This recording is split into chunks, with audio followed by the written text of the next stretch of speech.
Just a little bit of surface activity up here. The water's, oh, there we go. The water's slicked out. Bass are just starting to get active. And I'm gonna try to get one to eat. Yeah, Carter, you gotta get up here and get in on this. I'm gonna get one to eat this popper.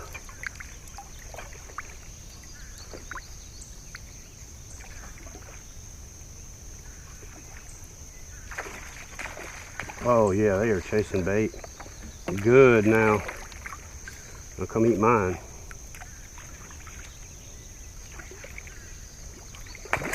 Ooh.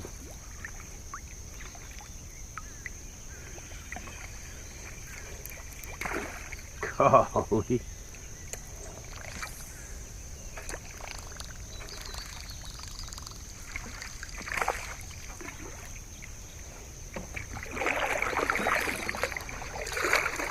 Oh, just threw the fish in my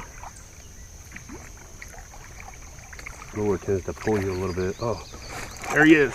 That was awesome. That was a good fish. That was great.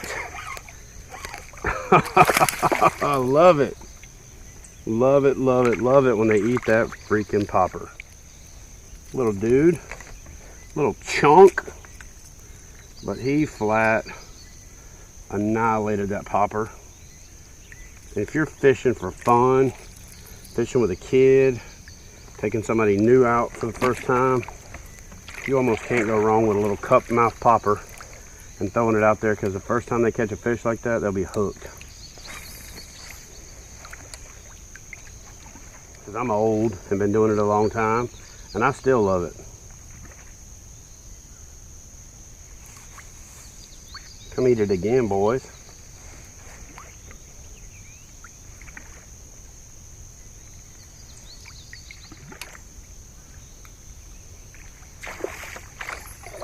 Hit it again? No, he hit next to it, so I'm now trying to get him to eat it. I didn't have much. Oh, he flat annihilated that time and missed it. So, one of the things I like to do when fishing a popper, instead of just jerking it and creating this vertical splash of water, I like to put my rod tip low and kind of pull it. It gives that bloop and it goes underwater and comes to the surface real slow. And sometimes I'll hit it when it's coming back up. But it gives it a little bit more realistic look from the bottom, because they hear the bloop, which is representing another bass blowing up on it, and then they see this bait working its way towards the surface and they come up and annihilate it. That was a little guy that just tried to eat it right there. They're really starting to bully bait out here. Good, good, good. Go set up for a good morning topwater bite.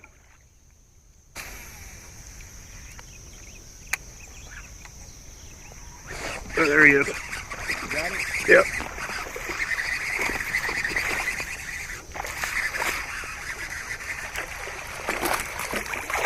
Yeah, that's a good fish.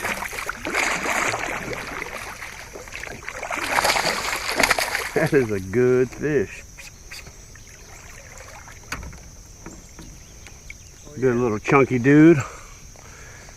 They eating the chatter this morning. Nice little chunk to start the day.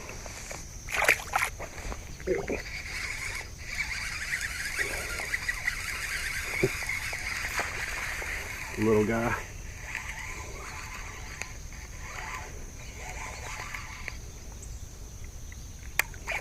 I don't know he's little. The topwater bite slowed down, so I tied on this Zoom speed crawl Texas rig. Threw it out on the bottom. Hadn't even had a chance to turn the camera on yet, and one took off with it. With the Texas rig, they grab it and they pick it up and they don't feel the weight. And you reel down and cross their eyes. It's deadly. Comes through wood real clean, so when you got a lot of cover or structure on the bottom. And if you can pinpoint a location where there's fish, you get it out there and get it on the bottom, it almost never takes any time to get bit. See my line swimming off? There's one, got it. Just set the hook. And if you're fishing a tournament or something and you're trying to get 5 fish in the live well, or if you're fishing a catch photo release tournament and you're trying to get some fish on the board and then upgrade from there, You cannot beat a Texas rig crawl. Dragged on the bottom. I didn't wait very long setting the hook on that one, so I got him right in the lip. Nice little chunk. Put him back in the water.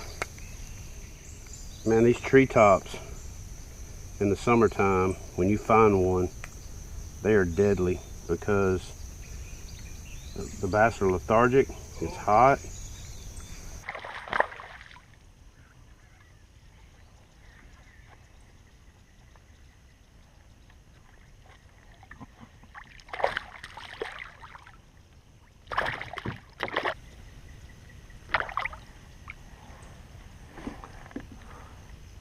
Grande bass rattlesnake strikes again.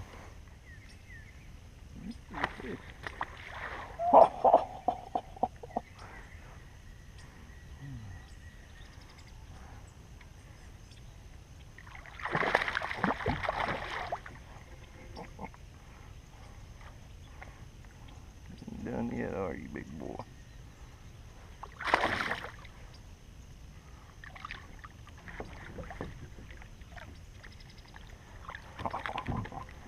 There.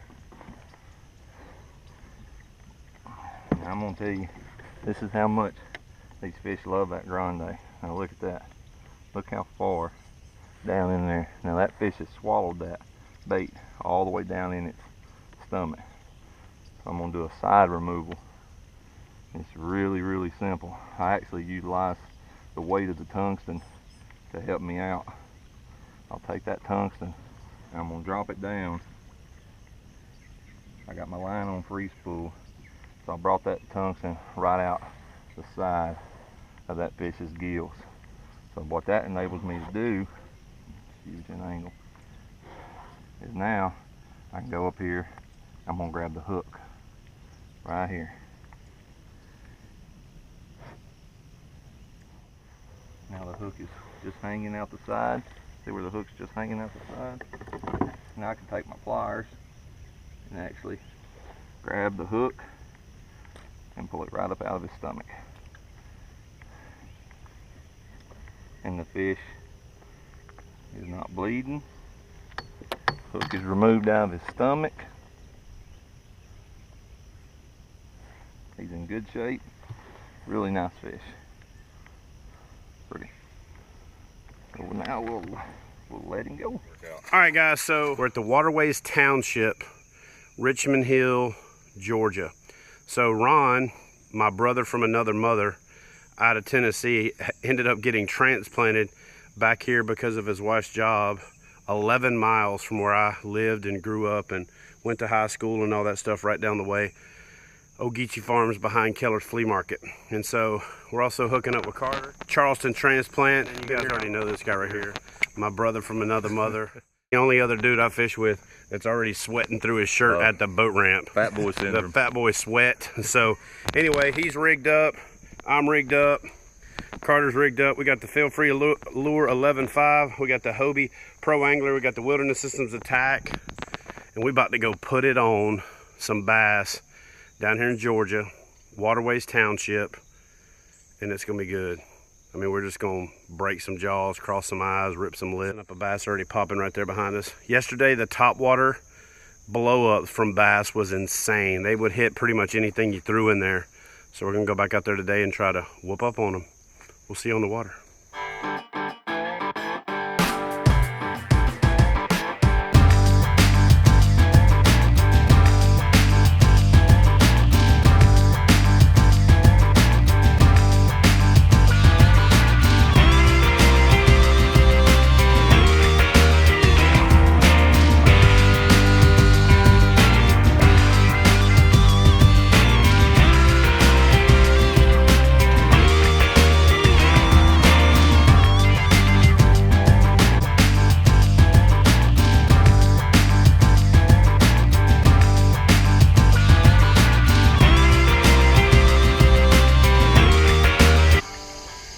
I threw the Senko in there with the camera off and one ate it. So I turned the camera back on before I set the hook. And it's just a little guy. Just a little guy. But he was right on this bluff wall. 8.5 foot of water, and 86-degree water temperature. So I just had a little bass pop in this pocket right here. And there is a squirrel in the background working something. So I'm gonna throw this bait back up in there, shoot the squirrel, and look at the bass, ate it right off the gate. There he is. I mean, right out of the gate. As soon as it hit the water, it was on it. Oh, decent little fish. Oh yeah. Decent little fish. Decent little fish. Decent little fish right there. And he popped it. Notice how when I don't let them swim with it very long, I set the hook, it's almost always in the corner of the mouth. That's a chunky little fish right there. The way I fish that and keep them from swallowing it too deep is to get some contact with the lure real quick, raise your rod tip, and almost start to swim the fish out. And they're tearing these Senkos up pretty quick today. As always though, let me show you a quick tip about the Senkos. I keep this little Plano box with my Senkos in it instead of keeping them in the bag. I used to use the bag, but now what I do is I take my broken ones and I put them up in the front like that. I've got this little ultimate shad in there from yesterday, but put my broken ones up there in the front sideways, and I grab a new bait. I use those later for Ned rigs, for gluing them back together to make wacky rigs, and for setting up jig trailers and skirt trailers and things like that. I've actually started using Senkos as a chatterbait trailer because they're heavy. They add a little weight to it. They create a lot of displacement, and so again, I save my tips and my broken pieces and reuse those because you know Senkos definitely aren't cheap, and that's just another way to get some more mileage out of them. So one of these little boxes right here is cool for keeping your Senkos inside fresh. I add a little scent to it and shake it up, and then it's just a nice way to keep my new lures and my broken lures, and use those to rebait them later. All right, now I just need redemption. I need one to eat this swim bait again. I'm gonna tighten my drag just a touch. I'm gonna cross his eyes this time.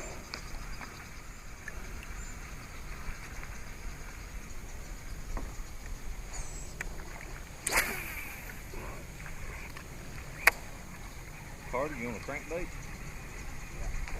Bring up here. I just missed one on the top.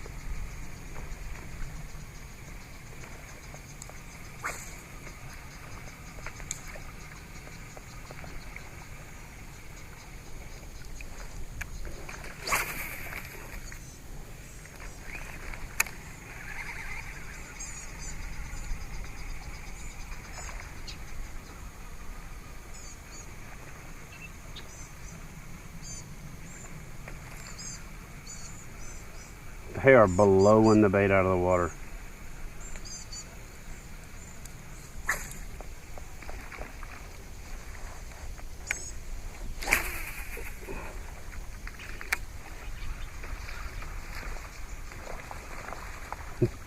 Oh yeah, there he is.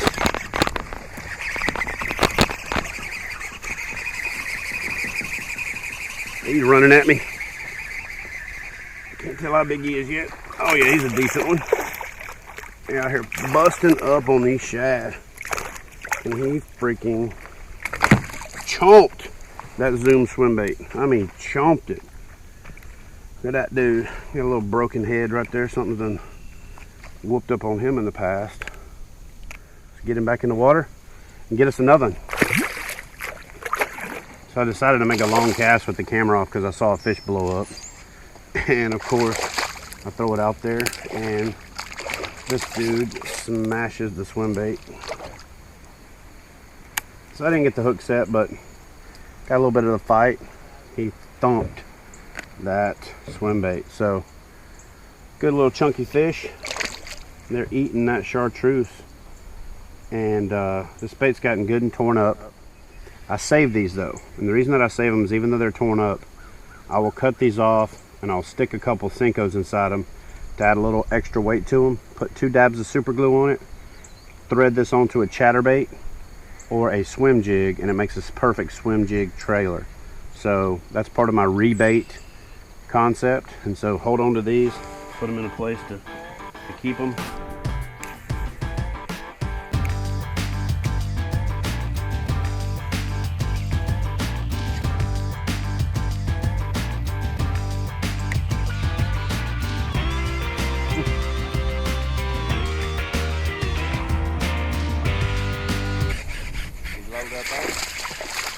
Huh? Yeah. I threw that swim bait 3 times and switched over to the zoom speed crawl. And didn't even hit the bottom good, and he was on it. Dude, that speed crawl. Choked it. It'll catch good, dude. Carter, you still got your worm on? Huh? You still got that worm on? No, yeah, I still got it on there, but I got a... Yeah, now. Yeah. Here we go. There he is. This feels like a decent fish. Oh yeah! Nice little aerial. I love it when they do that. That is awesome. Bruh, man did a super double triple backflip. Cool. What Ron and I are trying to do here is let the fish come up between us.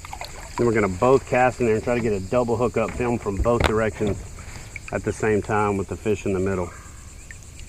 And action.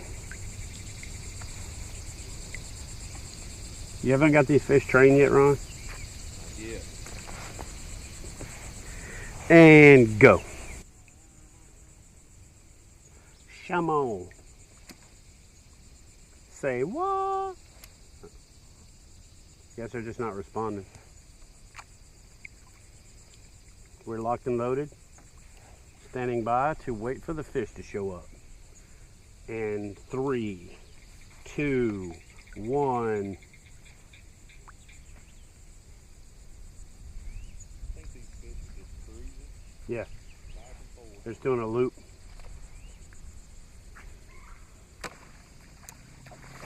There they go. Let's see if this is going to work.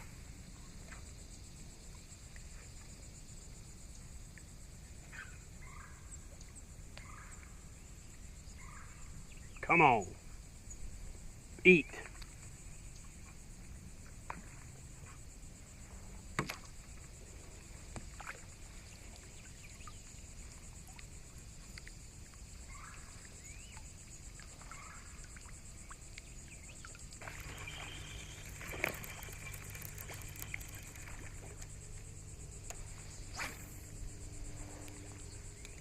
And eat. Double up. Eat. Go. Now. Fish. Eat. Eat.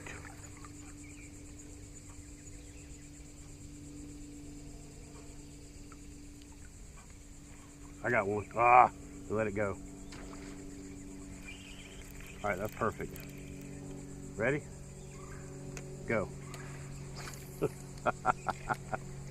This will be stupid if it works out. Oh! Yeah.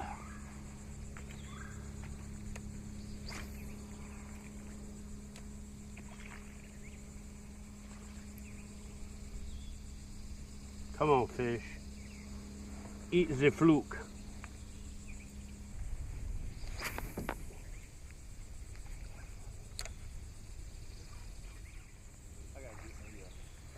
There he is.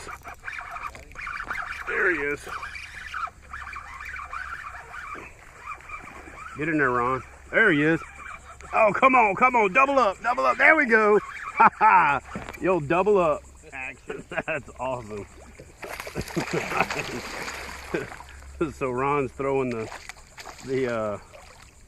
little spook pup, and I'm throwing a fluke, and we just got a double up. Ron's filming over his shoulder. I'm filming over mine. This ought to make a pretty cool cut together edit. And that's a so Ron's throwing the little spook pup, and I'm throwing a fluke. And we got a double up. Ron's filming over his shoulder. I'm filming over mine. This ought to make a pretty cool cut together. That's a good fish right there. So nice. You know, if you got the patience to fish it. You know, if you got the patience to fish it, you cannot beat that bait right there when they're busting bait on the top. Just, most people can't fish it slow enough because it just wants to dart and then slow fall if you're fishing it weightless. I feel like if you add weight to it, it almost kills the action and you don't get as many bites. So if you're looking for the ultimate bait busting topwater finesse plastic, then we'll get in there right behind Ron. They're boiling. Oh, mine just ate it. Get in there.